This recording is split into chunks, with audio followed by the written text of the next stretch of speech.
Thank you for being here this morning. I'm thrilled to be part of your conference. The reason I was really keen to be here and to share time with you is because I see the roles that you play with children is a really critical role. The community of schools, where teachers, principals and the school community is an integral part of a young person's life and their families.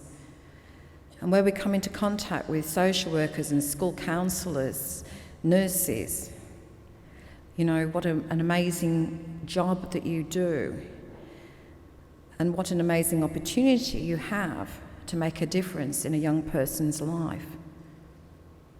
Sometimes we don't actually even know that a moment in time or a snatched conversation can really change the way a little person thinks and have a profound impact. Sometimes we don't realise that as they turn into adulthood, you did make a difference and they remembered you because you believed in them and you cared.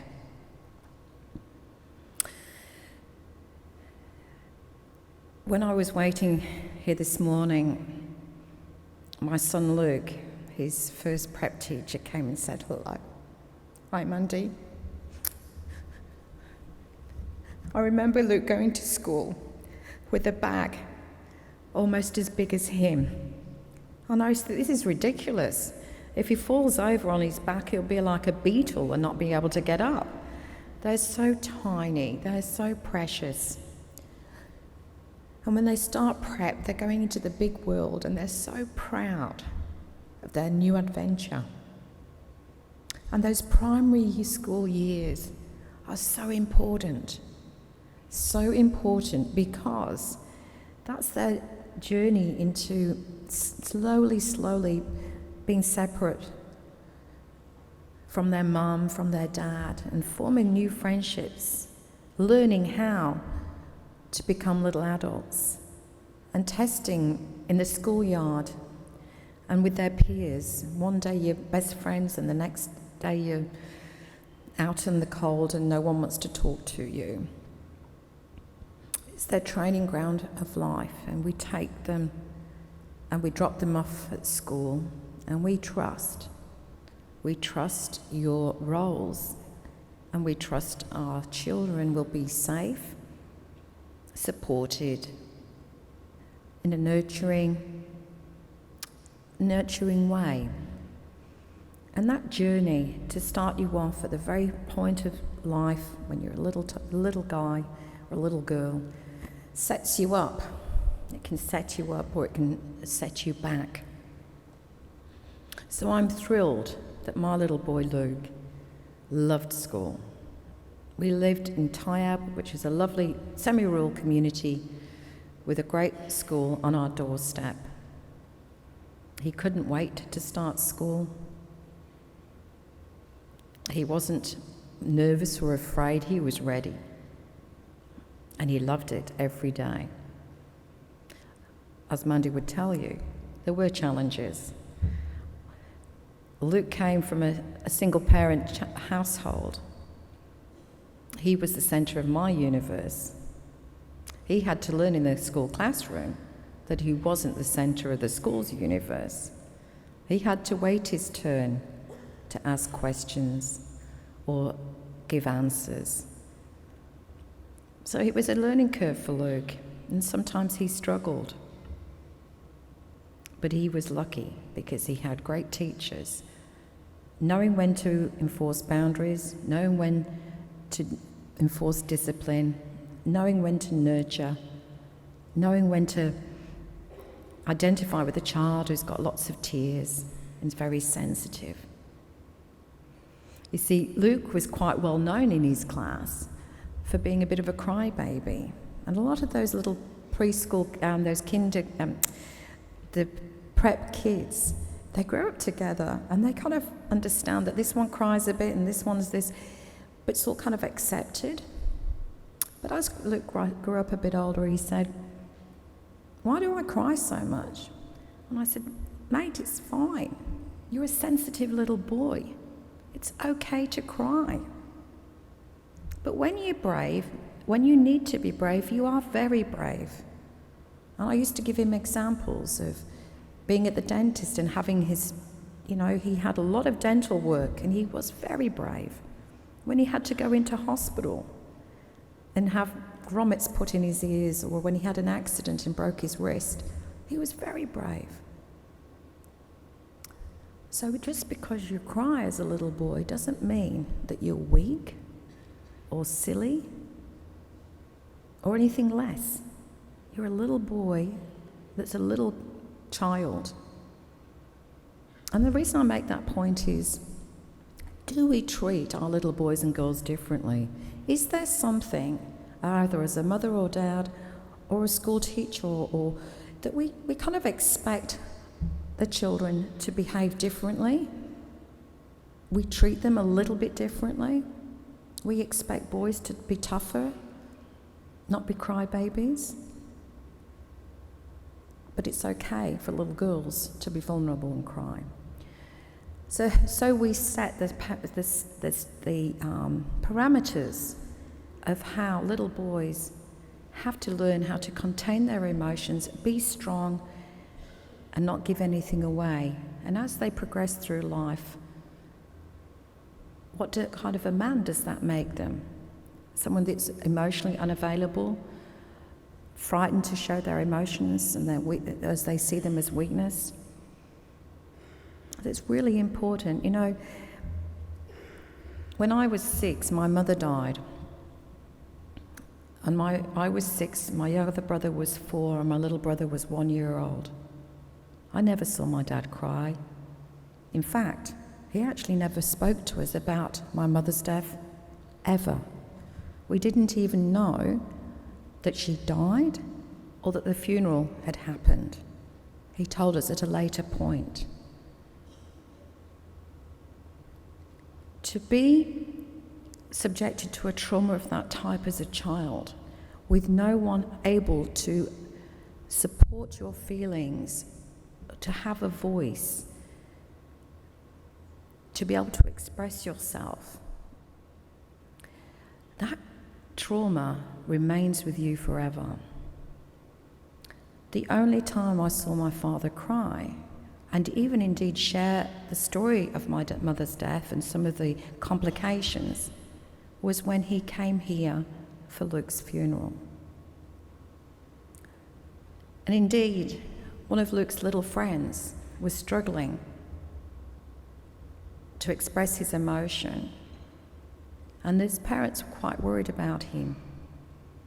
He started crying when he saw his dad cry. As traumatic as Luke's death has been for all of us as a community, all his friends, the schools, everyone that lives and around, and in fact, obviously, Luke's death affected many people far and wide. One thing I kept saying to my friends, talk to the kids, and if they ever want to come and see me, if they need to speak to me, if they need to tell me something, please know my door is open. And they do. Because it's so important with trauma to be able to feel safe that you can actually, and it's okay. And you are looking at those adults for cues of how do you grieve? The school communities now, the support that they gave Luke's friends and the teachers, that's so important, because as a community, it's about being totally honest with your raw grief, the anger that you feel, the frustration or confusion. Because if we're not unpacking that for little kids at the time, instead of it being character forming, it will most definitely impact in a negative way further on down the track. So the reason I was propelled, as you can see by my video, to speak to the media was because I realised there were so many things I needed to say to get so that Luke's death wasn't in vain. I had no idea I would end up being Australian of the Year and being given a platform which is very, very powerful to be able to continue my work so that Luke's name will never be forgotten. And what we're standing for is helping all women and children who are living in fear and are not safe. Because you see, what I didn't realise is we really didn't talk about family violence. It was a subject that we really didn't feel was our business. So by not talking about it, by not being open with this huge social issue, it goes on. It goes on in a very underhanded way. 1 in 3 women is affected by family violence. It doesn't matter where you are or what profession. That means 1 in 3 female teachers. That means 1 in 3 female nurses. That means 1 in 3 social workers or women that work in Safeways, lawyers, you name it. It's across all professions, and it's across every suburb, including your own. That also means there are 1 in 4 children in your communities, your school community, the hospital where you work, the sporting club you might belong to, whatever. 1 in 4 of those children in every pocket of every suburb has been affected or will be affected by family violence. So we have a huge responsibility for those children, because you could make a difference in some small way that could end up being a life-saving big way further down the track. Right now, we have 2 women a week being murdered. Last year, when I first started to speak, it was 1 woman a week. It is now 2 women a week being murdered. That is because they choose to leave, or they have already left their current partner. So make no mistake, and it is very confronting, this is a gender issue. This is violence against women by men as acts of power and control, because through their eyes of privilege and entitlement, they see women and their children as possessions.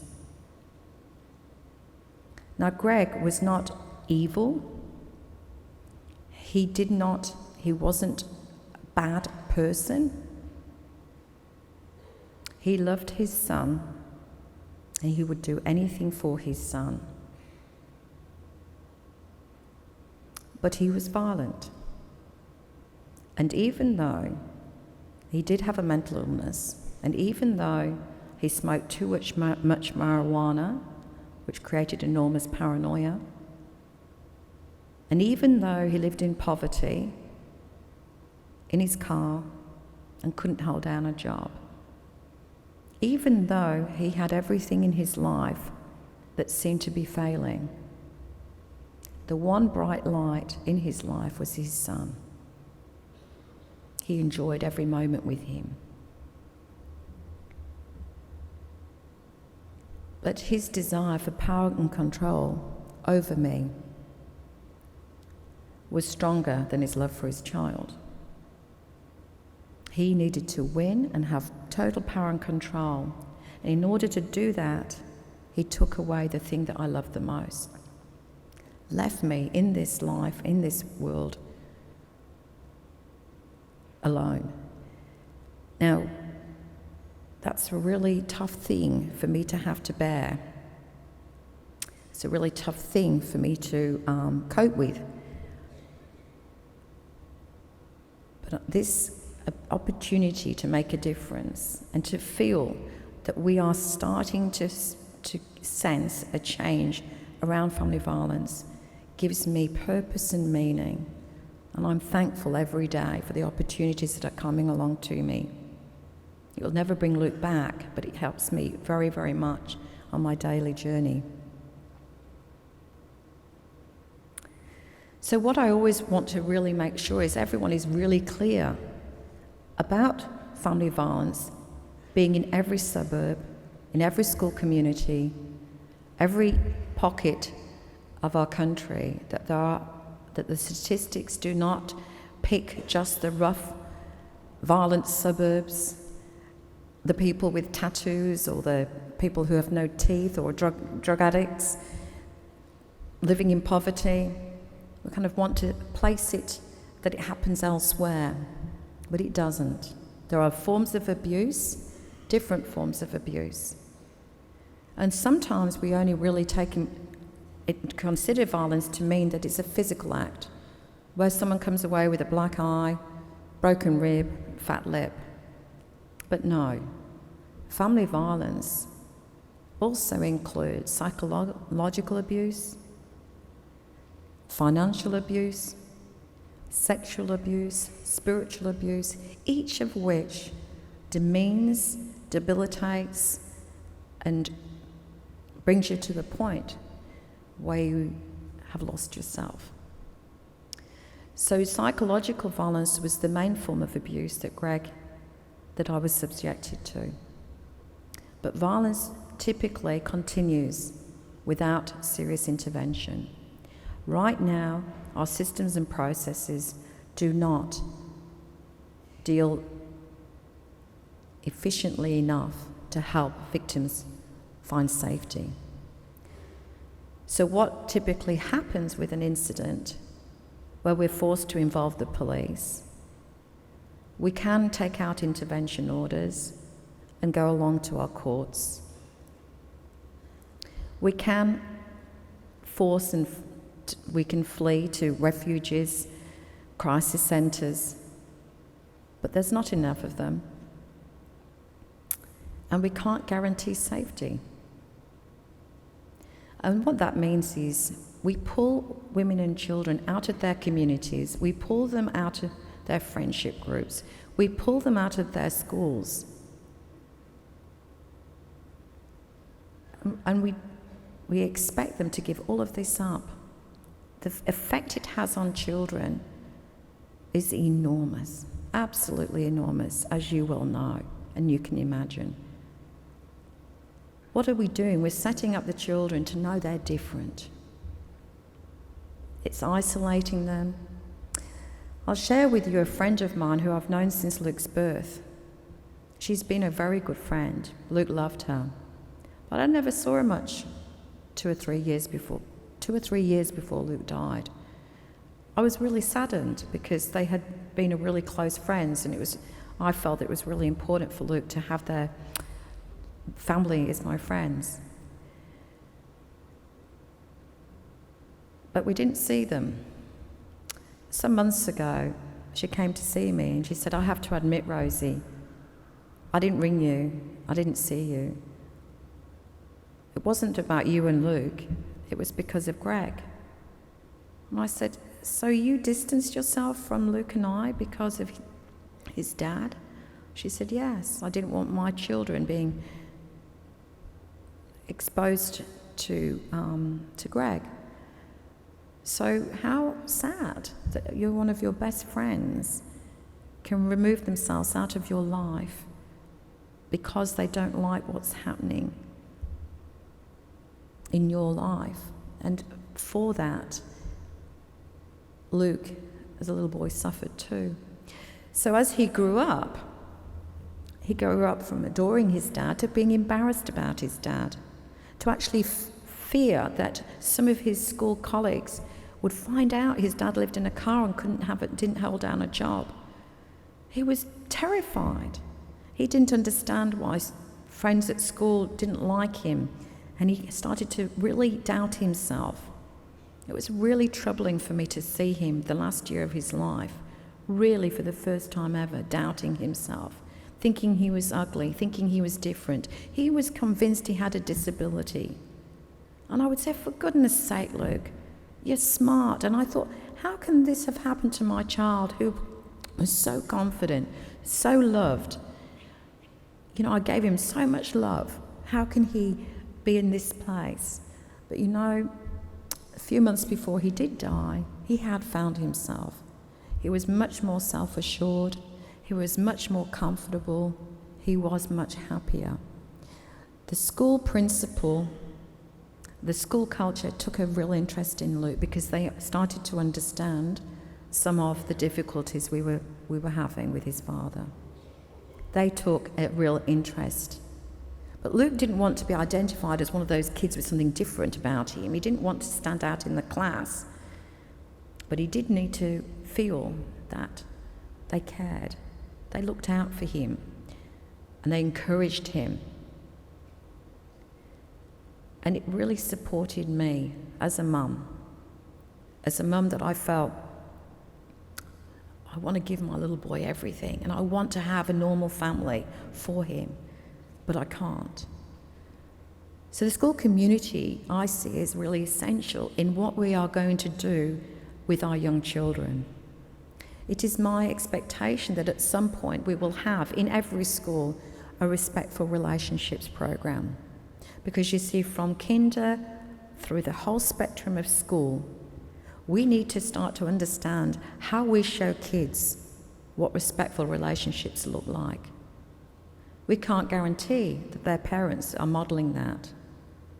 We can't guarantee that the cycle of violence or the cycle of abuse or the confusion that reigns can be broken. But we have to give it a good try.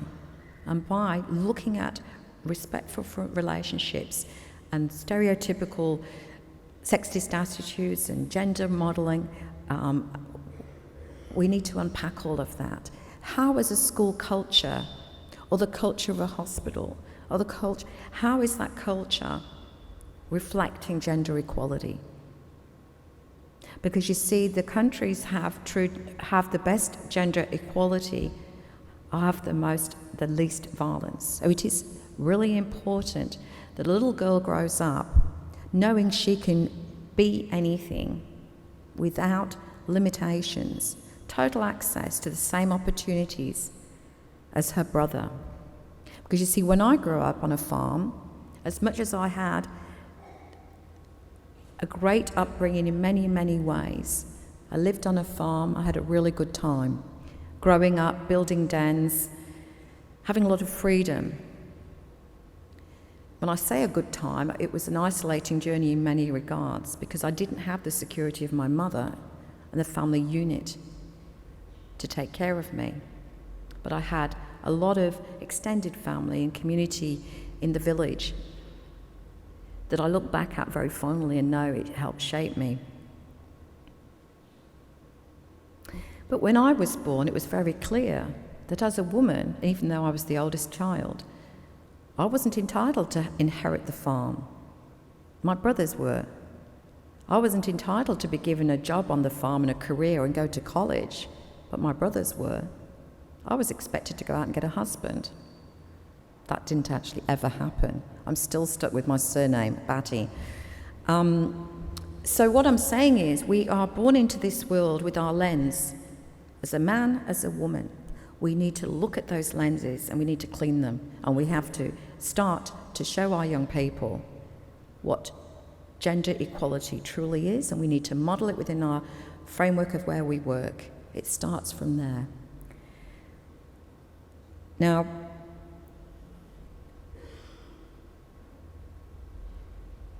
what I really ask of people is, what do you know about family violence? Do you have those questions where you think, why doesn't she leave? Really? She should just get out of there and pack up, you know. Because what we really do a lot of the time is we victim blame. We place the responsibility on the mother to look after the children, to keep her and herself safe. And we kind of blame them without knowing what we're doing. Now, there are many reasons why a woman finds it extremely difficult to leave. Not least of which is going into abject poverty. Because you see, financial abuse can be very strong. Refusal to help with school fees, refusal to help with medical costs. So when we say, why doesn't she leave? Bear in mind that the greatest risk to a woman or her children is at that point of leaving. Greg killed Luke at the point when I was at my very strongest, the point where he had lost control. So you see, he didn't kill me, but he killed Luke. So when we consider what we're expecting from families involved in violence, we judge them, but we don't truly know that we're not experts with family violence, and we don't understand their safety risks.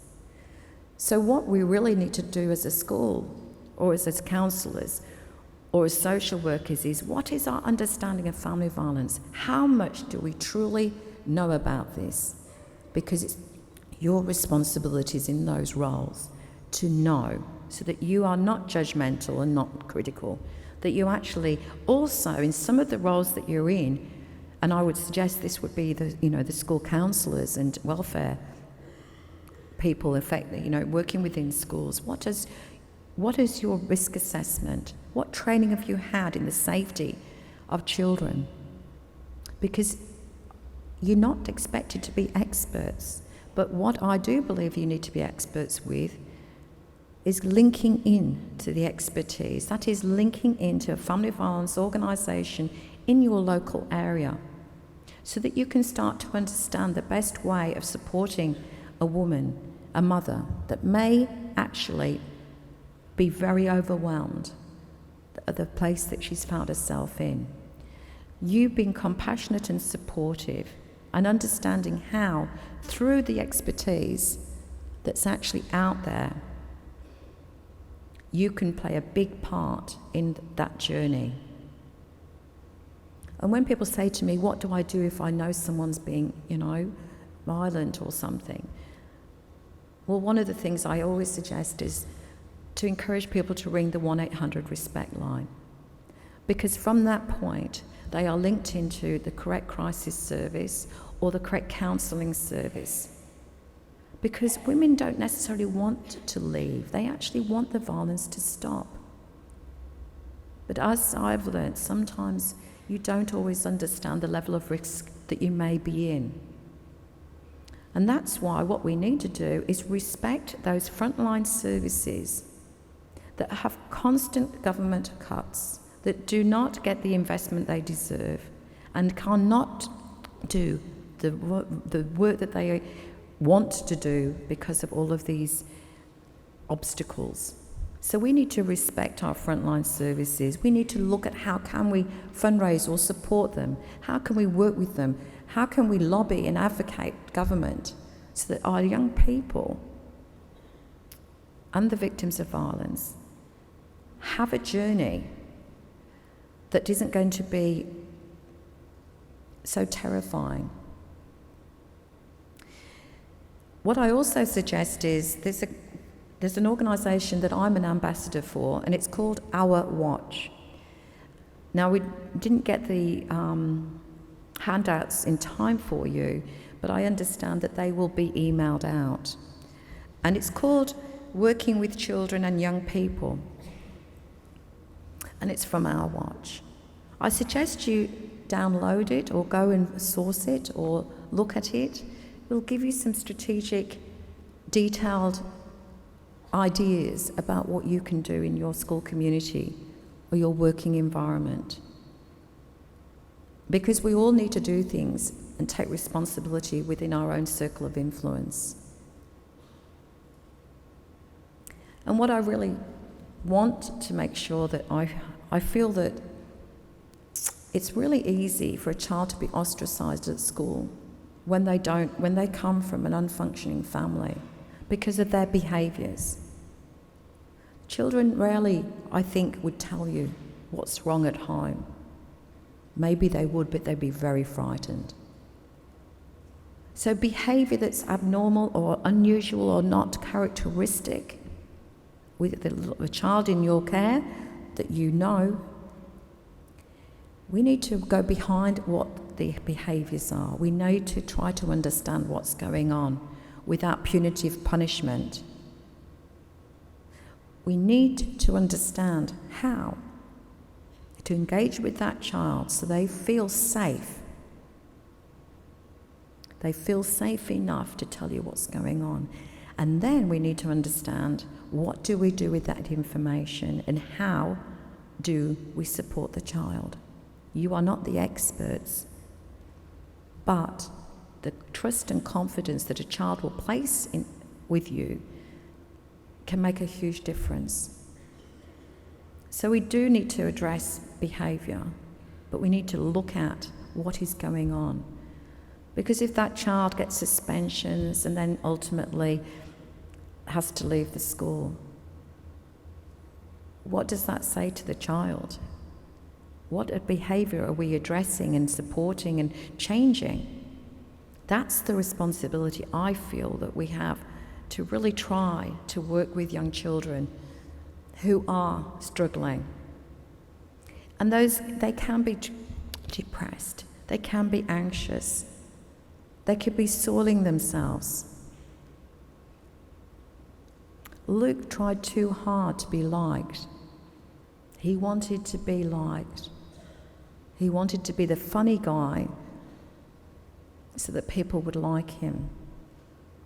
Kids try too hard sometimes, because they want to be liked so much. And their biggest fear is, of course, they're not going to fit in. So they can overcompensate and their peers get irritated by them and alienate them. So when we look at mental health issues as they progress through a person's life, where can we help right at the very start? It's a difficult one, but there are solutions. And what I want to leave you with is today, that realisation, 1 in 3 women who come to your school is affected by family violence. 1 in 3 women in your teaching community is affected by family violence. 1 in 3 women who are social workers or school counsellors or come into contact with children at any point are affected by family violence. This is a huge issue. By talking about it with your colleagues, by talking about to management, it starts to have the conversation. What are we doing about this? We need to do something. How can, as a school community, we change and look at ways to improve supporting the families that we kind of know has violence at home, but we're not the experts. But what we want to be able to do is work out better strategies. So I suggest you go to Our Watch, have a look at this document, or check it out when you get it sent to you, and get to know who are the local family violence specialised services in your area. What programs do they offer or can they offer, and what support may they need from you to work more closely together? Because it is working together where we can find a solution.